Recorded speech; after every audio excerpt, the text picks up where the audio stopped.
Hey everybody, time for another CodePen Radio on the TV. It's number 303. Steven's with me. What's up, Steven? Hello, hello. Hey. Palindrome episode, right? Palindrome, yeah, 303. 303. Race car. Same forwards and backwards. That's right. Just like a race car. Let's talk about this page. I happen to have this MDN page open called JavaScript modules. That's JSM for short.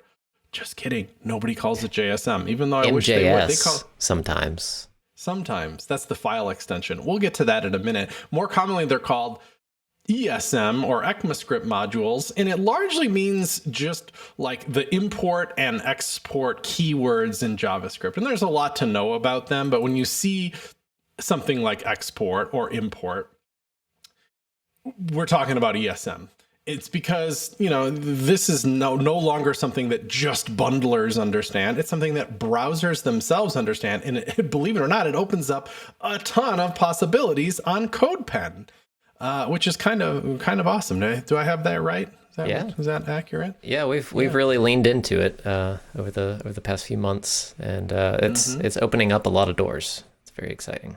I'd say that's true. Let's talk about all the native browser stuff, but right away I'm going to jump to something like this. So let's say you're learning React and you Google like React tutorial or something, and you find yourself on W3 Schools or any millions of other sites. But this is it's like amazing SEO and stuff that I'm totally jealous of. And you might see some code like that. That's great. Like, to me, that makes sense. I mean, it's a class component instead of a function component, so it's getting a little long in the tooth, but this is perfectly fine React code. We write React all day, but there's some things to note about this. Like, this is actually, like, if we copied and pasted this right into CodePen, we're going to show you, we can totally get this to work, but it's not going to work right off the bat, and it's because of basically, like, this stuff, right? Like, what's going on there? Yeah, the browser does not know anything about what a React is, that string after, right? Yeah. There's nothing to indicate to the browser like this is a real thing, because it's not defined anywhere else.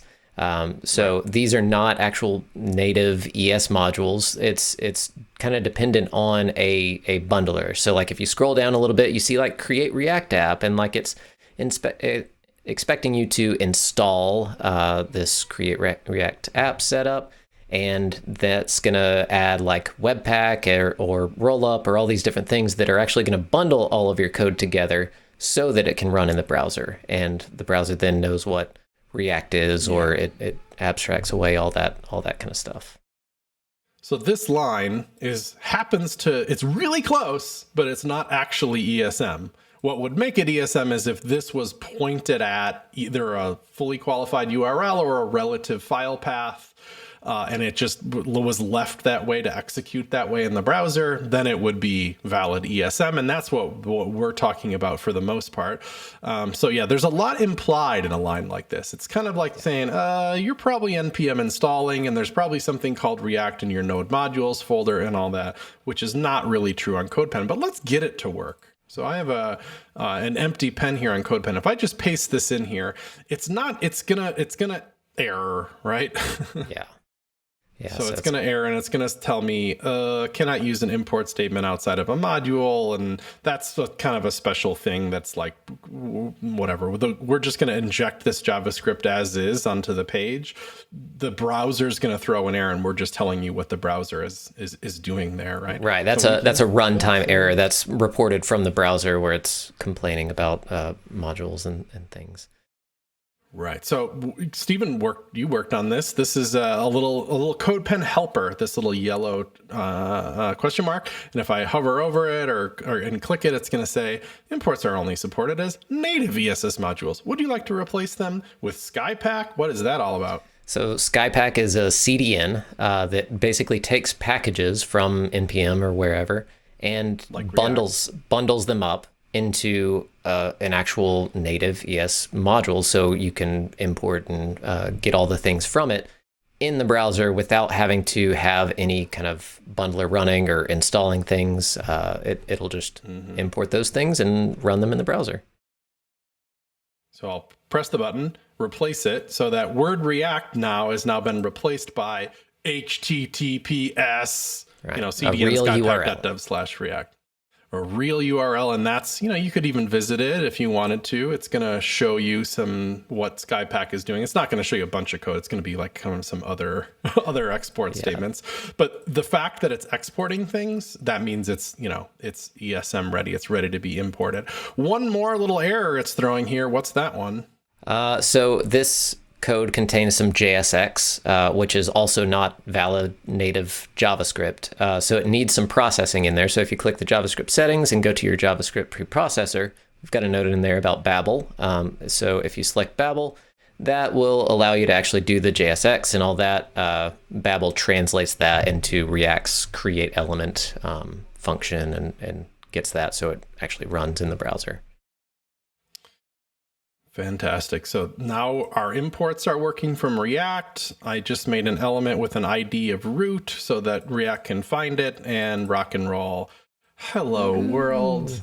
Perfectly successful here. So now it's kind of like if you find code like this out in the web, you're just a couple of clicks away from getting that to work and run on CodePen. But you don't have to npm install and do all this local stuff, download hundreds of megabytes of stuff on your local machine. So it can be rather refreshing. You know, I'm refreshed by this. Well, it makes it so much easier to share little snippets as well. You know, like if you set up a repository or something else, like where, you know, it has to be installed and, you know, then they have to run dev or run build or whatever to actually see the output. Like this kind of takes down all of those barriers to just get it running in the browser, and they can play around with it, make changes, and kind of see how everything works, all pretty native to the browser. Yeah, indeed. So that is great for pulling stuff from npm or from any other URL that is like ready to be imported from. We could do that same thing in another pen, right? Let me just save a pen real quick here. And we'll write some JavaScript in here that we're going to use in that other pen just because we can, because this is kind of a nice way to work and piece things together on CodePen and give your own, maybe we'll call them utilities. So we'll say Chris's fun little utilities. So fun. So fun. And so in order for these to be usable by another pen, you got to use that. Yeah, right? that's an important keyword. Import and export are both kind of modern keywords in JavaScript that indicates that modules are happening in some capacity. And when you have those keywords in your JavaScript, if you're referencing that in like, you know, a script tag to like include or just like dropping the script tag in there, you have to actually specify type equals module so that the browser will treat that correctly. We do that automatically for you in CodePen. So anytime you add import or export, it should automatically switch over to type equals module and just work fine there. I mean, I suppose we could prove it to you. Let me dig into DevTools here. So where that's linked up, you didn't have to type this. Now you will have to type this in projects, and we'll show you that. We've guessed that for you and added type equals module to it so that it will run just fine. Okay, so I've made it. I've exported a few things here. Now, absolutely nothing's going to happen in this pen, which is not intended to. You know, this is just code to be used elsewhere now. Yeah. Maybe a little known feature of CodePen is we have these things called URL extensions, HTML, CSS, JS. The JS here is going to give me exactly what I wrote. Yep. If you're using a preprocessor, it will be the processed version of what you wrote, and there'll be a different file extension for the, you know, it's like .babel, for example, for if you have Babel turned on, which is a little weird, but we had to pick something. Okay, so look at that. Right. Like I could import that, right? Yep. Just copy that full URL there, and so I'd say import something from that. And that something is, there is no default exports here. You can read about those if you want to, but there's two things being exported, so I kind of have to name them. Yeah, you can do this in a few different ways. You can kind of destructure using that kind of object format there. So now if Chris adds name into the React, then it should come through just as I hope so. It was exported. Wait for it. Bam. There we go. Wonderful. So that's kind of cool. And then I could say, I don't know, my name is whatever. And how do you call a function? Well, so you'll have to import that function as well. So you'll destructure it there, add things, and you can just call it right in JSX. Yeah, do the curly braces and add things. What's 5 plus 5? Check your capitalization there. I'm not sure how you exported it. It is sensitive to like the naming of things that you export, unless I did all caps. Yeah, unless you rename them in the. Hey, it added some things together. Yeah, that's great. It did first. That is great. So this is a little way for you to make utilities and share them and whatever. Right.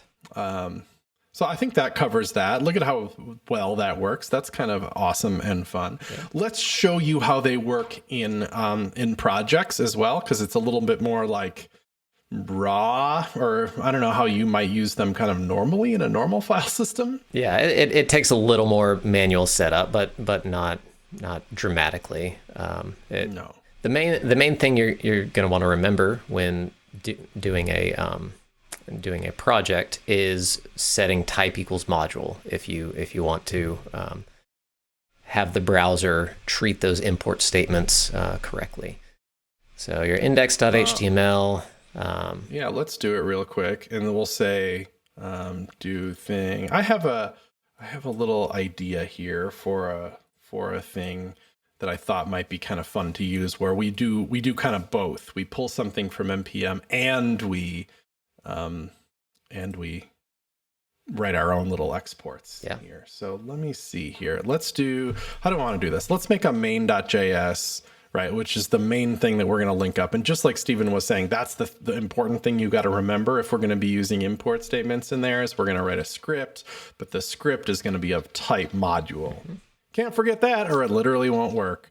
So then we'll link it up like that, right? So now we can write whatever we want in here.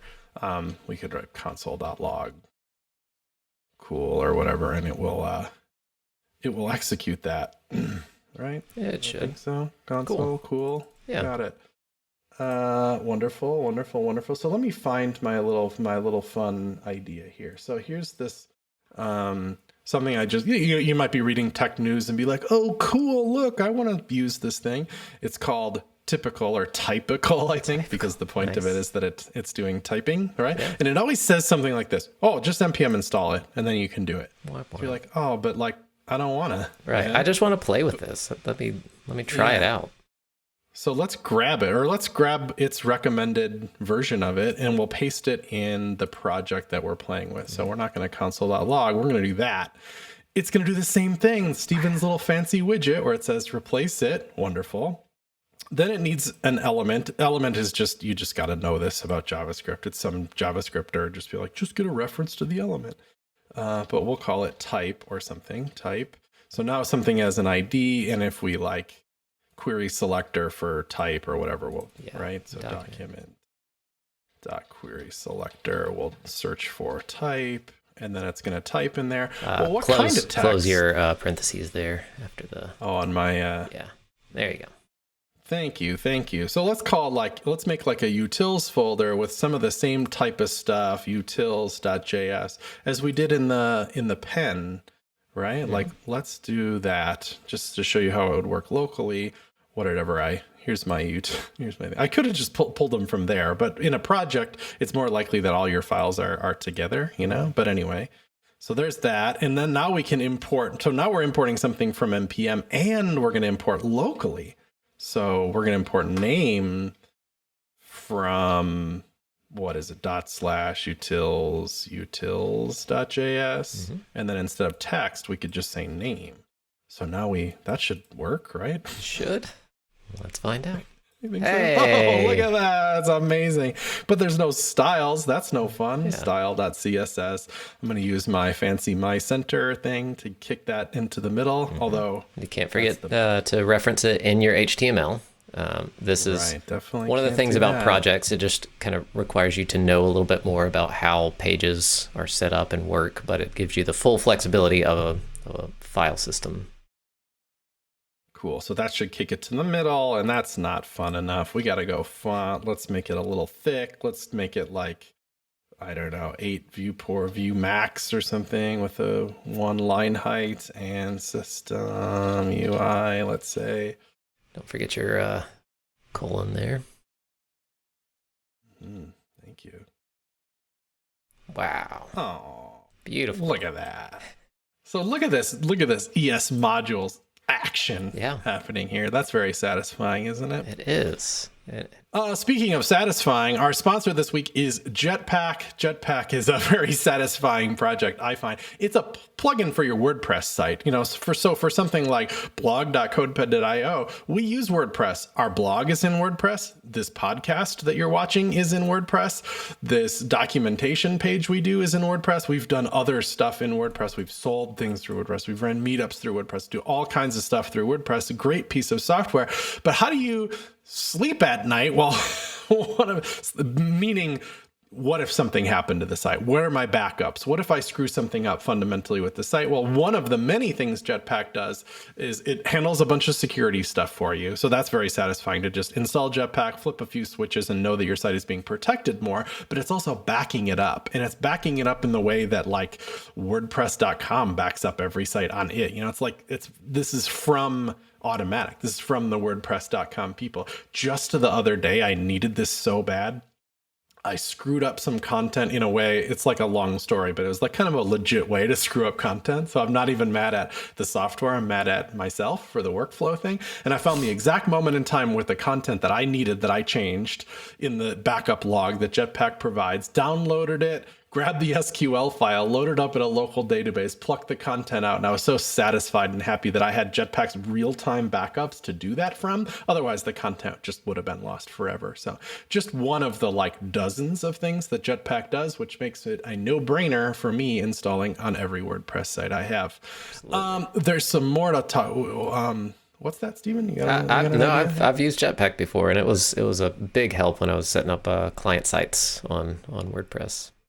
A lot of great features. High five, Jetpack.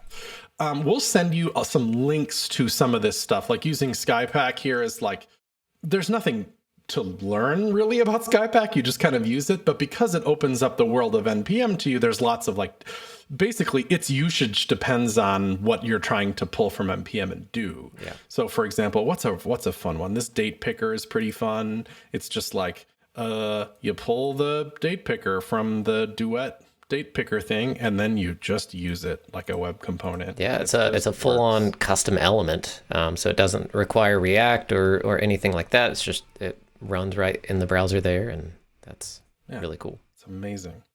This Mowerwork one is pretty fun. I'm not sure if I'm saying that right, but it's this library that I think does some flip kind of animations internally. So there's these really performant opening and closing of panels. So fancy. And look at how we used it. You know, we just pulled some stuff from and looked at the documentation for this Mowerwork thing and just used it. So where's the here? Like that was defined by what we pulled from NPM, you know, and you can always see this too. You can always just go console.log and just see what you get. I find myself doing this a lot because it's kind of like every package is kind of different. Yeah, it all depends on how they export things. Export default really helps a lot and gets and makes imports a little simpler. If you notice in the JavaScript there, it's like the import asterisk as Mowerwork. Yeah. And that just means basically everything that's exported from this package, I just want it to be referenced as the object Mowerwork. Right. And so if they don't have a default export, like that's a great way to get it. Otherwise, the destructuring. This is safer, kind of. Like, I feel like this is the safest way to import stuff because it'll just get whatever from that package. But sometimes this works if it has a name thing. Right. I think Skypack's, maybe it doesn't in this case. Oh, it's probably because we're referencing it wrong now. Well, I think Mowerwork might not be exporting default in that way. Yeah, then you'd pull it like that and then change Mowerwork to change grid to grid, and maybe this will work, but this requires a little like playing around with what you actually get from the package and stuff. And so it's usually safest to just do what Skypack gives you in this case. So we should mention a few more things about settings. So here's React and React DOM and Mower. Let's say we wanted to do a different package. how would we go about getting our hands on that? Well, if you know what the package is named, you just type out import blah from blah or whatever. Oh, you could like right in here. Right. Import. And then our little helper kicks in and says, "Hey, do you want this to be from Skypack?" And we'll add the Skypack prefix there, and everything's good to go. I'm really nervous. What thing? Is yeah. But there's plenty of right. There's plenty of packages that you maybe don't know the exact name of, or you want to just get a little more help with. So if you click the JavaScript settings there, the little settings icon, and there, we've got an add packages, a little search field there. So if you search for React or Confetti or whatever, then this should find that package, and you can click it, and we'll add that code automatically there for you, and then you should be able to just call it and get some confetti. Is that? I think so. Yeah. Unless this is the grab the wrong one. It might be the canvas confetti one. Yeah. Oh yeah, I think it is canvas confetti. Right. And then you would just reference that we always play with. Yeah. Skypack loves this one too. And yeah, this is, again, you got to kind of play around with the imports sometimes, depending on how they're exporting it. Bam!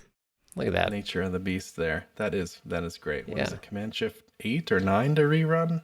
It's not 9 because that opened this dialog window. Command Shift 7. Oh yeah. So I'm gonna hit 7. Command Shift 7 to rerun it and get some more confetti. Fantastic. And you can see there in the Skypack URL, they also have a little kind of extra feature there where you can specify versions by adding the @ symbol and referencing a version, or using like the Simvar. Simver, yeah. I always call it Simvar, but it's Simver, yeah. And that way you can get, React 16 or, lock it into a specific version rather than just always using the latest. Right. And it's Simver. It's very complicated. And not, was it complicated, but it messes with my mind a little bit. It's like, that one means this exact version, which means this will never break ever, which is kind of awesome. But isn't there like this one means like, if you'll still do the @ symbol in front of it, and then the caret or whatever it's called to indicate anything greater than this version is fine. Like if they only added a certain 2.0, right? Right. I think it sticks to the same major version, but any minor and whatever it is. And then there's this one, and then there's there's all kinds of them. Whatever. It's kind of cool in a CodePen context that this will never break. Right. Locking it into a specific version is usually a good move, so that they don't change the API on you. It is wonderful indeed. So okay. We're going to cover one more thing in this screencast because I think it's pretty cool. And I will mention all these links and stuff. And this usage in projects too. There's all kinds. I mean, look at this one. This is like amazing. And projects is like, this is from this company called Croup or something that makes these amazingly beautiful templates, and they ship them in React and native JavaScript. And I pulled a React one here and just uploaded all the files, and then had to visit these kind of individual files, which are you'll recognize as React looking files, and just replaced with Skypack. But that's so fast because you get the little yellow thing and you just click it and do it. And so I just went through each one of these files and just updated the dependencies and just made sure the images point to the right place and all that stuff. It just took me like a few minutes. And now I have this just tremendously beautiful landing page. There's some animations. I've had this scroll triggered, some scroll triggered stuff there it goes. See how it kind of fades in there. It's very cool. And it just, look at it's even got the like Apple-y glass thing at the top and all that.